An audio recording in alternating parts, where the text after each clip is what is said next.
Hello and अस्सलाम वालेकुम guys. उम्मीद करता हूँ कि आप सब बिल्कुल ठीक होंगे, अच्छे से होंगे। 2 दिन पहले आपके पास एक लेक्चर आया था मेरा, जिसमें मैंने आपको बताया था कि मैंने जो आपको स्टैट पढ़ाया था या कंप्यूटर पढ़ाया था, उसमें अगर आपको रिविजन्स की ज़रूरत है, अगर आप चाहते हैं कि मैं आप लोगों के साथ शामिल रहूं, अगर आप चाहते हैं कि कुछ जो वन शॉट लेक्चर्स है या फिर मैराथन लेक्चर्स है स्टैटिस्टिक्स या कंप्यूटर में अगर आपको ज़रूरत है, तो उस चीज़ के बारे में बताएं। तो इसमें बहुत सारे बच्चों के जो है जो डिफरेंस ऑफ ओपिनियंस है, उसमें मुझे लगा कि बहुत सारे स्टूडेंट्स ये चाहते हैं कि उन्होंने ऑलरेडी रिविजन्स किए हैं बहुत सारे, तो वो चाहते हैं कुछ एमसीक्यू सेट्स के ज़रिए उनका रिविजन हो जाए। तो क्या चाहते हैं आप? अगर आप चाहते हैं एमसीक्यू सेट ही लाऊं, तो मैं एमसीक्यू सेट लेके आया हूं आज आपके लिए पहले। और अगर आप चाहते हैं कि मैराथन लेक्चर भी इसमें हमें लाना चाहिए, वो आप मुझे इस लेक्चर के बाद बताएंगे। कमेंट सेक्शन में ज़रूर मेंशन कीजिएगा। मैं आपके कमेंट्स बिल्कुल देखता हूं और उनको रिप्लाई भी करता हूं जब ज़रूरत पड़ती है। तो आज मैं आपके लिए एक एमसीक्यू सेट लेके आया हूँ। ये एमसीक्यू सेट मैंने अपनी तरीके से, अपने तर्ज से बनाया है, ताकि अगर एग्जामिनर आपको किसी भी तरह से जो है क्वेश्चन पूछता है, किसी भी ट्विस्टेड तरीके से क्वेश्चन पूछता है, आपके एबिलिटी या आपके डिसीजन मेकिंग को चेक करना चाहते हैं, तो आप किस तरह से वहाँ पे इस क्वेश्चन जो है पेपर को टैकल करेंगे, किस तरह से हैंडल करेंगे, वो एग्ज़ाम प्रेशर को किस तरह से आप बेहतरीन तरीके से एग्जीक्यूट करेंगे, वो हम आज देखेंगे आज के इस एमसीक्यू सेशन में। आप देखेंगे आज के एमसीक्यू सेशन ज़्यादा लंबा नहीं है, बिल्कुल खाली इसमें 15 क्वेश्चन है, लेकिन इन 15 क्वेश्चन में आपको पता चलेगा कि क्वेश्चन किस तरह से पूछा जा सकता है। जब आपके पास एग्ज़ाम का प्रेशर होता है, बहुत ज़्यादा प्रेशर में आप फिर चीज़ों को नहीं देखते हैं, लेकिन आज हम उसी चीज़ के लिए आपको तैयार कर रहे हैं। मैंने आपको बताया था कंप्यूटर में एक ईजी क्वेश्चन पूछा गया था फायरवॉल के रिलेटेड। तो उसमें मुझे याद नहीं है अभी वो क्वेश्चन, इंशाल्लाह वो हम एमसीक्यूज़ में ज़रूर डिस्कस करेंगे, लेकिन बहुत इजी क्वेश्चन है। बच्चों ने एग्ज़ाम प्रेशर में वो बिल्कुल गलत कर दिया है, बिल्कुल आसान क्वेश्चन है। तो वही आज हम देखेंगे। आज का जो पहला एमसीक्यू सेट है, इसमें हम बिल्कुल बेसिक एमसीक्यूज़ देखेंगे। वो सारी चीज़ें जो आपने पढ़ी हैं, स्टैटिस्टिक्स में बहुत बार रिविजन की हैं, सारी चीज़ें आपको ऑलरेडी क्लियर है, लेकिन मैं आपको आज बताऊं कि किस तरह से आप जो है आप एग्ज़ाम प्रेशर में किस तरह से आप गलती कर बैठते हैं। देखिए, हमारे पास पहला क्वेश्चन है, एज ए रिसर्चर, और हमारा एमसीक्यूज़ का वही तरीका रहेगा। मैं आपको क्वेश्चन बताऊंगा, क्वेश्चन के बाद आपके सामने ऑप्शंस रहेंगे। अगर आपको लगता है कि नहीं मुझे थोड़ा सा टाइम चाहिए, तो आप वीडियो को पॉज कर सकते हैं। वीडियो पॉज करने के बाद अपना आंसर लेके आइए और फिर वीडियो को आप रिज्यूम करके देख सकते हैं कि आपने क्वेश्चन सही किया या नहीं है। और at the end of the MCQ session you will mention in the comment section that how much score you have got. और आज ये टाइम है, आप अपने आप को एवेल्युएट करें कि अभी आपके पास 20 के आसपास दिन है। इन 20 दिनों में आपकी प्रिपरेशंस कहाँ कहाँ पे जो है किस तरह करनी चाहिए, कहाँ किन किन चीज़ों पे ज़्यादा ज़रूरत है फोकस करने का, वो हम देखेंगे। सबसे पहला question, as a researcher, you need data set for your research project. Due to low budget, it is not possible for you to collect the data yourselves. ठीक है? Which of the following attribute is not required to use secondary data? ठीक है? अगर आप एक researcher है, तो researcher होने के बाद आपके पास फंड्स होने चाहिए डेटा कलेक्ट करने के लिए। अगर आपका बजट बहुत कम है, लेकिन आप किसी और का डेटा इस्तेमाल करना चाहते हैं, तो उस सिलसिले में आपने किन चीज़ों का ध्यान रखना होगा? Option A is reliability. देखिए, यहाँ पे क्वेश्चन अच्छी तरह से आप देखें, which of the following attribute is not required to use this secondary data. Option A is reliability, option B is mutually exclusive principle, option C is suitability, option D is adequacy. ठीक है, question आपके सामने है। अगर आप time चाहते हैं तो आप ये जो वीडियो है इसको पॉज कर सकते हैं, सोच सकते हैं 10-20 सेकंड के लिए। चलिए, आप देख लीजिए, ये जो क्वेश्चन यहाँ पे पूछा गया है, इसमें आपने खास फोकस ये रखना है कि यहाँ पे पूछा क्या जाता है। Which of the following is not required to use the secondary data. इन चीज़ों का ख्याल आपने ज़रूर रखना है एग्जामिनेशन हॉल में। कभी कभी इस एक कीवर्ड की वजह से आपका क्वेश्चन गलत हो जाता है। देख लीजिए, अब हम जब सेकेंडरी डेटा को वैलिडेट करते हैं, उसमें हमें रिलायबिलिटी की बहुत ज़रूरत पड़ती है। रिलायबिलिटी देखनी पड़ती है कि रिलायबल है ये डेटा कि नहीं, इस पर हम भरोसा कर सकते हैं कि नहीं। दूसरा, सूटेबिलिटी है कि नहीं, जो डेटा मुझे ज़रूरत है, जिस रिसर्च प्रोजेक्ट में मैं काम कर रहा हूँ, क्या वो सारा डेटा मुझे यहाँ पे मिल रहा है कि नहीं, ये डेटा मेरे लिए सूटेबल है कि नहीं, ये देखना है। इसके बाद एडुकेसी देखनी है कि ये डेटा काफ़ी है कि नहीं। देखिए, अगर हम किसी रिसर्च प्रोजेक्ट पर काम करते हैं, तो उसमें हमें ज़रूर ये देखना है कि ये डेटा काफ़ी है कि नहीं। थोड़े से डेटा पे हम कोई रिसर्च प्रोजेक्ट की जो है कोई डिसीजन नहीं दे सकते हैं। इसके लिए हमें एक बड़ा डेटा सेट चाहिए, उसके बाद ही हम कोई डिसीजन पे आ सकते हैं। लेकिन mutually exclusive principle no, big no, क्योंकि म्यूचुअली एक्सक्लूसिव प्रिंसिपल ये जो मैंने यहाँ पे डाला है ये मैंने आपको पढ़ाया था जब हम क्लासिफिकेशन ऑफ डेटा देखते थे। तो म्यूचुअली एक्सक्लूसिव प्रिंसिपल का कोई वास्ता नहीं है यहाँ डेटा कलेक्शन के साथ। तो यहाँ पे जो आपका करेक्ट ऑप्शन है दैट इज ऑप्शन 2। ठीक है, चलिए हम जाते हैं सेकंड क्वेश्चन पे। Second question is one of the traditional technique used for data collection which comprises of more than 10 cards with ink blots, shadings, movements and colours to know the mental ability of an individual is known as. हमारे पास एक traditional technique है। इस traditional technique में हम क्या देखते हैं कि मेंटल एबिलिटी किसी इंडिविजुअल की हम जानना चाहते हैं। इसमें 10 से ज़ायद कार्ड होते हैं, तो आपने बताना है कि इसमें से करेक्ट ऑप्शन कौन से हैं। Option A is thematic apperception test, thematic apperception test. Option second option is Rosenzweig test, third is Rorschach test, fourth one is Holtzman inkblot test and fifth one is advanced Rorschach test. आपने बताना है इनमें से कौन सा option correct है। Option A is first and second, यहाँ पे आप देख सकते हैं first and second. Option B is first, second and third. Option B is first, second and third. ये टेस्ट्स मैंने आपको सारे पढ़ाए हैं ट्रेडिशनल टेक्निक्स। इसके बाद है हमारे पास option C, third and fourth, इनको आप देख सकते हैं अच्छे से। And option D is fourth and fifth. ठीक है, कौन से हमारे पास ऐसा टेक्निक है जिसमें हम 10 से ज़ायद कार्ड इस्तेमाल करते हैं, उस टेक्निक को क्या कहते हैं। यहाँ पे आपके पास ऑप्शंस दिए गए हैं, आपने करेक्ट ऑप्शंस चूज़ करने हैं। अगर टाइम चाहिए तो जो है वीडियो को आप पॉज कर सकते हैं, देख लीजिए। अब हम आते हैं आंसर पे। हमारे पास ये जो 10 कार्ड्स, मैंने आपको सारी टेक्निक्स पढ़ाई हैं एक एक करके। थेमेटिक परसेप्शन टेस्ट मैंने आपको पढ़ाया, रोजनवीक टेस्ट मैंने आपको पढ़ाया, ठीक है, जिसमें हम जो है बलून्स वगैरह का इस्तेमाल, कार्टून्स वगैरह का इस्तेमाल करते हैं। इसी तरह रोजाज टेस्ट में मैंने आपको बताया था कि इसमें हम जो है कार्ड्स इस्तेमाल करते हैं। होल्टमैन इंकबोल्ट में भी हम कार्ड्स इस्तेमाल करते हैं। लेकिन क्वेश्चन को आपने बड़े गौर से देखना है। मोर देन 10 कार्ड्स, अगर खाली 10 कार्ड्स की बात होती, कोई बच्चा यहाँ पे 10 कार्ड्स देखेगा और रोजाज टेस्ट पे यहाँ पे क्लिक करेगा। लेकिन मैंने यहाँ पे लिखा है मोर देन 10 कार्ड्स, तो 10 से ज़ायद कार्ड सिर्फ हमारे एक टेक्निक में इस्तेमाल होते हैं, जिससे हम होल्टमैन्स इंकबोल्ट टेस्ट कहते हैं। इसमें 45 कार्ड्स इस्तेमाल किए जाते हैं, जिसमें इंकबोल्ट्स होते हैं, शेडिंग्स होते हैं, मूवमेंट्स होते हैं, ये सारी चीज़ें दिखाई जाती है। एक और चीज़ आपने यहाँ पे याद रखनी है कि मैंने आपको बताया था होल्टमैन्स इंकबोल्ट टेस्ट जो है, इसको मॉडिफिकेशन ऑफ रोजाज टेस्ट भी कहते हैं, कभी कभी इसको एडवांस्ड रोजाज टेस्ट भी कहते हैं। इसलिए आपने इस चीज़ को अच्छी तरह से ख्याल रखना है, जल्दबाजी नहीं करनी है, देखना है अच्छी तरह से ऑप्शंस को। तो यहाँ पे आपके पास 2 ऑप्शंस करेक्ट साबित होते हैं, एक Holtzman's inkblot test and second one is advanced Rorschach test. चलिए क्वेश्चन नंबर 3 पे चले जाते हैं। So option D is correct for this 4th and 5th। Question number 3 is government, sorry यहाँ पे एक करेक्शन है, स्पेलिंग मिस्टेक है। Government constituted a committee to analyse the development at grass root level. Government को जब भी कोई चीज़ grass root level पे या कहीं पे भी किसी चीज़ को एनालाइज करना होता है, तो वो एक कमेटी फ्रेम करते हैं, एक कमेटी कॉन्स्टिट्यूट करते हैं। And asked them to submit the report so that the necessary action could be taken. और इस चीज़ को देखने के लिए वो उनसे रिपोर्ट तलब करती है। तो रिपोर्ट तलब करने के बाद वो किसी नेसेसरी डिसीजन पे आ जाते हैं। द 3 टायर सिस्टम, जो पंचायती राज निज़ाम 3 टायर सिस्टम जो है, came into existence after this report. इसी रिपोर्ट के बिना पे जो है ये पंचायती राज निज़ाम वजूद में आया। The data will be considered as, ऐसे डेटा को जो कमेटी सबमिट करते हैं, ऐसे डेटा को हम कौन सा डेटा कहते हैं। Option A is primary data, option B is secondary data, option C is nothing can be predicted from this, option D is it is a combination of primary and secondary data। ठीक है, तो आपके पास सही जवाब बिल्कुल पता है, मुझे बिल्कुल पता है, ये सारी चीज़ें आपको क्लियर है। मैंने आपको बताया था कि कमेटी जब भी कोई रिपोर्ट सबमिट करती है, that is considered as the secondary data. Question number 4 पे जल्द आते हैं हम। क्वेश्चन नंबर 4 है the average qualification of the people of India is increasing in with every passing day. Sorry, यहाँ पे डेटा लिखा गया है, with every passing day. The average qualification of the people of India is increasing with every passing day. Here average qualification represents, तो यहाँ पे average qualification क्या represent करती है?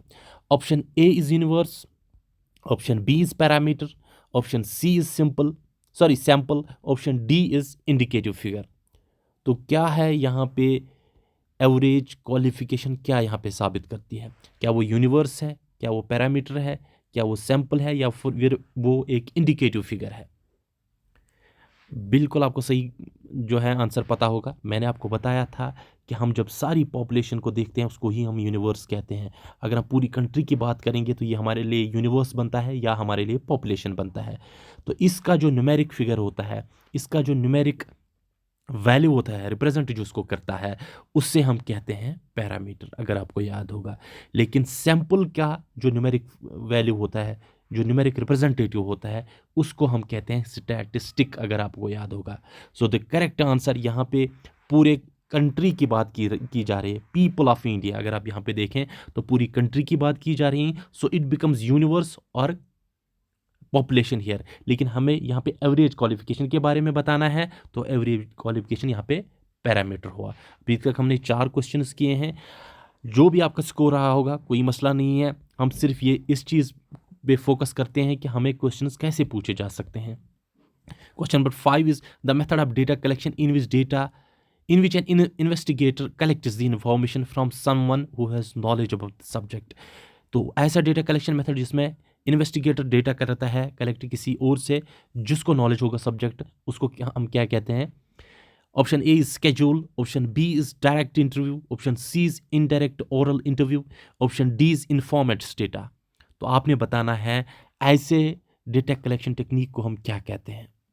देखिए यहाँ पे समवन से जो है हम डेटा कलेक्ट करते हैं, डायरेक्टली उसे नहीं कलेक्ट करते हैं जो हमारा रेस्पोंडेंट होता है।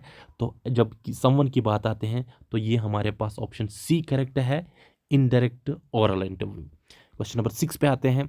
Classification which is done on the basis of location और रीजन इज नोन एज। जो क्लासिफिकेशन रीजन या लोकेशन के बेस पे की जाती है उसको क्या कहा जाता है? Option A is temporal classification, option B is spatial classification, option C is altitude classification, option D is conditional classification. तो क्या कहते हैं ऐसे क्लासिफिकेशन को जो लोकेशन या रीजन के बुनियाद पे की जाती है? मैंने आपको बताया था कि हमारे पास 4 तरह की क्लासिफिकेशन है। एक है temporal classification which is on the basis of time series, time के बुनियाद पे जब हम क्लासिफिकेशन करते हैं। सेकंड इज कंडीशनल क्लासिफिकेशन, जो हमारे पास होता है on the basis of condition या सिचुएशन के बेसिस पे, जिसको हम कभी कभी जो है सिचुएशनल क्लासिफिकेशन भी कहते हैं, जो सिचुएशन के हिसाब से होता है। ठीक है, जैसे कि मैंने आपको बताया था कि विंटर्स में कितनी सेल होती है आइसक्रीम्स की और समर्स में कितनी सेल होती है, ऐसी क्लासिफिकेशन को हम कंडीशनल क्लासिफिकेशन कहते हैं। एक है हमारे पास मैग्नीट्यूड क्लासिफिकेशन, जो होती है on the basis of quantitative attributes. लेकिन एक और क्लासिफिकेशन है जो है on the basis of location और रीजन, उसको हम स्पाशियल क्लासिफिकेशन कहते हैं, या फिर हम इसको एक और नाम देते हैं जिसको हम कहते हैं जियोग्राफिकल क्लासिफिकेशन। ठीक है, so correct answer is option B spatial classification. इसका दूसरा नाम है जियोग्राफिकल क्लासिफिकेशन। क्वेश्चन नंबर 7 पे आते हैं हम। The part of table which indicates about the circumstances affecting the data is called. हमारे टेबल में एक ऐसा पार्ट होता है जो डिटरमाइन करता है, जो रिप्रेजेंट करता है अगर हमारे डेटा में कहीं किसी सर्कमस्टेंसेस में डेटा चेंज होता है, वो नोट उस चीज़ को रिप्रेजेंट करता है। ऐसे नोट को हम टेबल में क्या कहते हैं? मैंने आपको टेबल पढ़ाया है, उसके पार्ट्स पढ़ाए हैं, तो बिल्कुल आपके जहन में होगा। Option A is circumstantial note, option B is prefatory. तो प्रिफेटरी का दूसरा नाम ये आपको ऑलरेडी पता है। प्रिफेटरी क्या होता है ये आपके पास ऑलरेडी, इसको हेड नोट भी हम कहते हैं। इसके बाद है हमारे पास C foot note and D is source note. तो क्या कहते हैं ऐसे इंडिकेटर को, ऐसे पार्ट ऑफ टेबल को जो सर्कमस्टेंसेस अफेक्टिंग द डेटा को रिप्रेजेंट करता है। ठीक है, उससे हम मेंशन करते हैं। देखिए इसमें ना तो हम सब सर्कमस्टेंशियल नोट होता है, ना ही प्रिफरेटरी जिसको मैंने आपको हेड नोट बताया था। हेड नोट हमें रिप्रेजेंट करता है यूनिट्स वगैरह, और हमारे पास एक और चीज़ है सोर्स नोट, जो हमें बताता है ये डेटा कहाँ से आया है।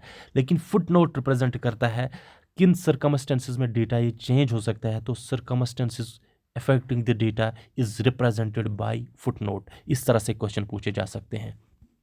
ये चीज़ें आपने सही सारी पढ़ी हैं, लेकिन टिट पिट सा वहाँ पे क्वेश्चंस पूछे जा सकते हैं। Question number 8 is data collection technique which collects both data and emotions is known as. ऐसा डेटा कलेक्शन टेक्निक जिसमें हम डेटा, खाली डेटा ही नहीं बल्कि जो सामने वाला इंसान होता है उसके इमोशंस भी पकड़ते हैं, ऐसे डेटा कलेक्शन टेक्निक को क्या कहते हैं?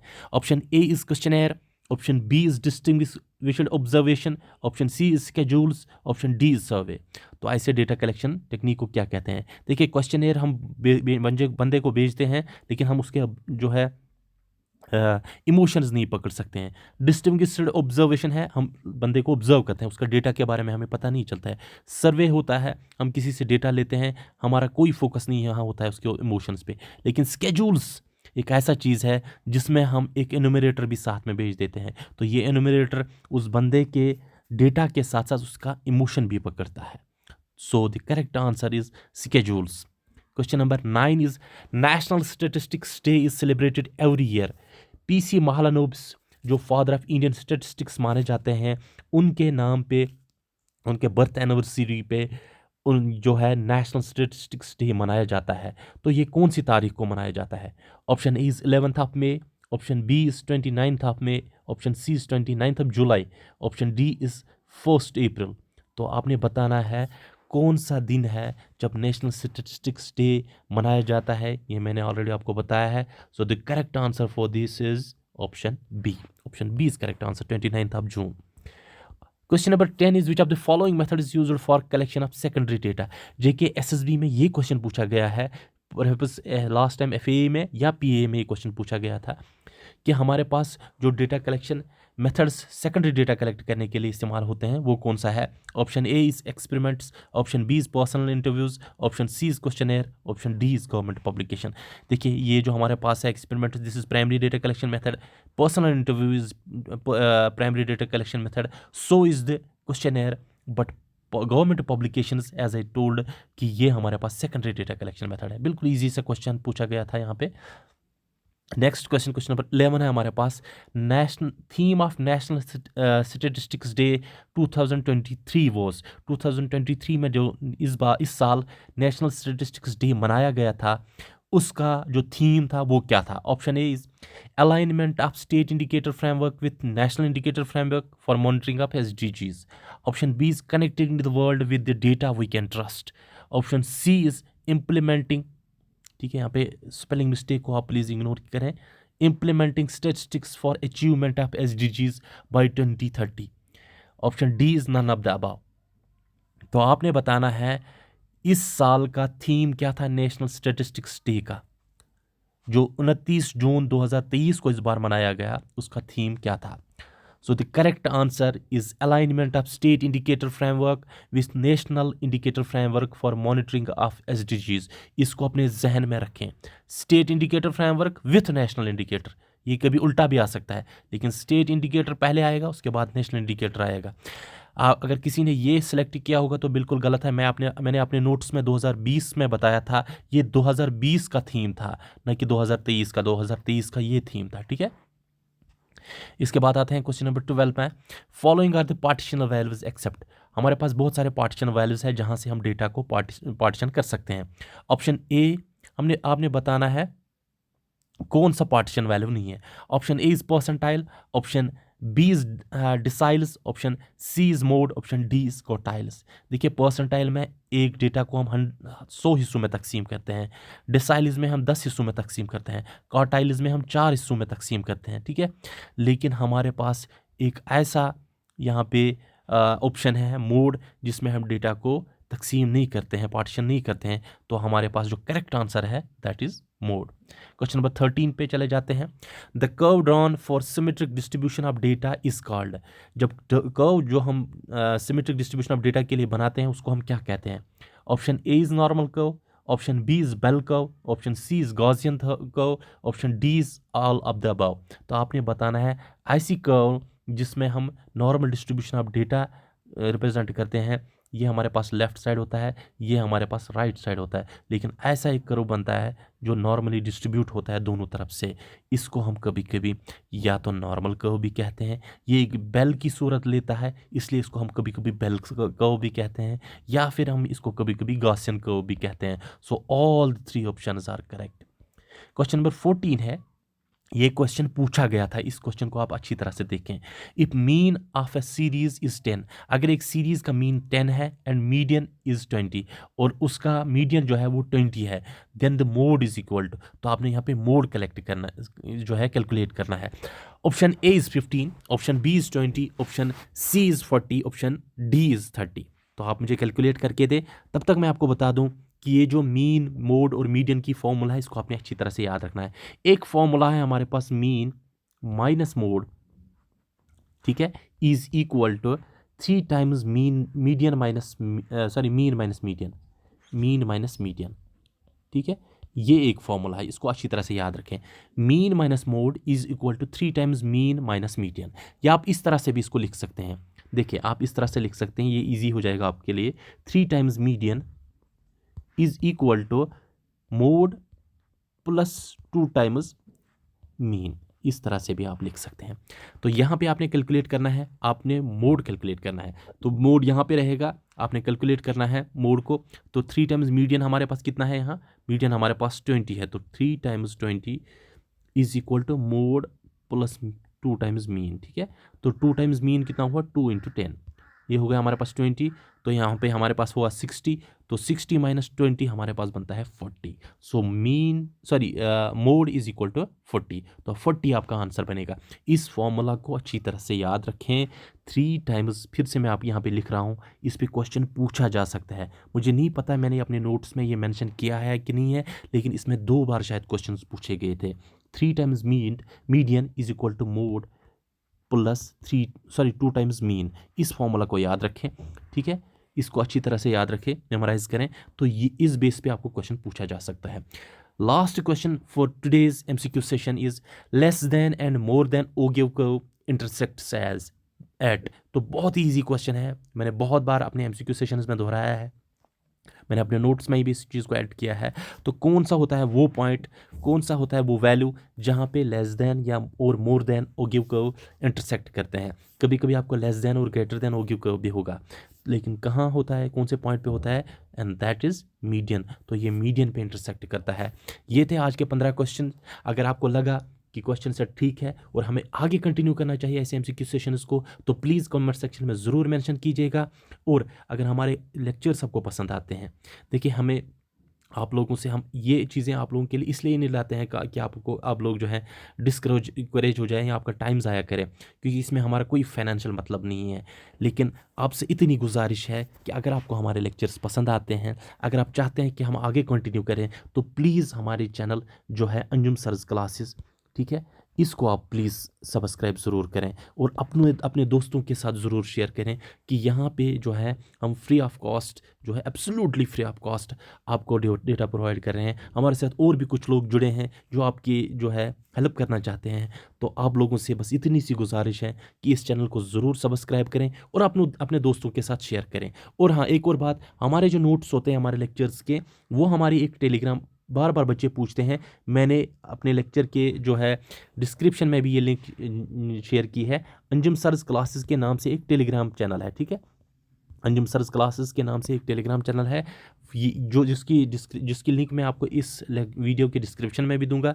तो वहाँ पे आप ज्वाइन करके आपको सभी नोट्स मिलेंगे, वहाँ से आप नोट्स हासिल कर सकते हैं। चाहे आपको स्टैटिस्टिक्स की पीडीएफ चाहिए, कंप्यूटर्स की पीडीएफ चाहिए, वो आपको वहाँ से बिल्कुल मिलेगी। और अगर आप लोगों को आज का लेक्चर पसंद आया तो प्लीज़ कमेंट सेक्शन में ज़रूर मेंशन कीजिएगा और ये भी बता दीजिएगा कि आपका स्कोर आज का कितना रहा, आपको किस चीज़ की ज़रूरत है। आपको बिल्कुल टेंशन लेने की ज़रूरत नहीं है, बिल्कुल परेशान होने की ज़रूरत नहीं है। आपकी प्रिपरेशंस में 2 साल से मॉनिटर कर रहा हूँ, बहुत अच्छी प्रिपरेशंस है, लेकिन आपने कैसे एग्जीक्यूट करना है, तब तक मैं आपके साथ रहूँगा, जब तक ना इंशाल्लाह आप इसमें कामयाब होंगे। आप लोगों से बस इतनी सी इल्तिमास है कि दुआओं में याद रखिएगा। अल्लाह आपको भी सेहतमंद रखे, अपने पेरेंट्स का ख्याल रखें, अपने आस पड़ोस का ख्याल रखें। अल्लाह हाफिज़ व नासिर। बाय।